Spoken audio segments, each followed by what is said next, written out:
Well, in 1991, Sharon Young's abusive ex-husband abducted her son and two daughters from Honolulu and then took them to Mexico, setting off a decades-long battle to find her children and bring their father to justice. We're joined now live in studio with Sharon Young, the author of Abduction and Justice. Good morning, Sharon. So tell us about this book and why this was so important for you to tell this story.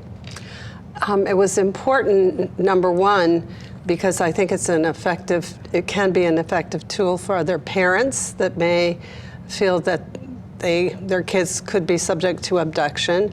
It was also a way for me to try to reach out to my daughters who I have not been able to reconnect with, who do live in the United States now. Okay, so tell us a little about this story. So what happened from Honolulu to Mexico? Just tell us, give us some background for those who don't know about this story. So in 1991, my children were abducted from my home, and my ex-husband took them into Mexico. He was a very abusive father, and my son thought he was going to murder him because he knew that his father was telling him a lot of lies. He attempted to escape 4 times, and the 4th time he was able to get back to Hawaii.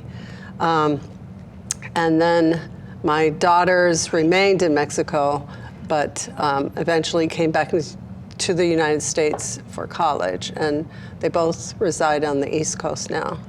Okay, and so from all of this, you have written this book, but then you've also you set up a center. So tell us about that. Okay, so I was so angry that Hawaii had nothing to help recover children. I just assumed that, if your children are abducted, the police and the state would help you to recover them. Well, that wasn't the case here at the time. So I partnered with Pam Ferguson Bray, and we lobbied the legislature to establish the Missing Child Center, which is now in the Attorney General's office, and the coordinator there does the dramatic returning of children, about 300 kids a year, which most people don't even know about.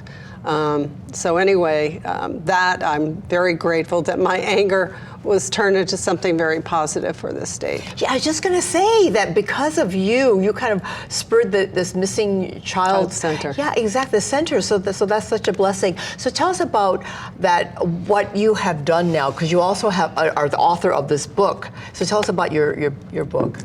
So it took me 15 years to write this book, and it was extremely healing to write it. But I first started writing it because I wanted to, at least since I couldn't seem to reconnect with my daughters, to try to reach out to them and to let them know that I love them.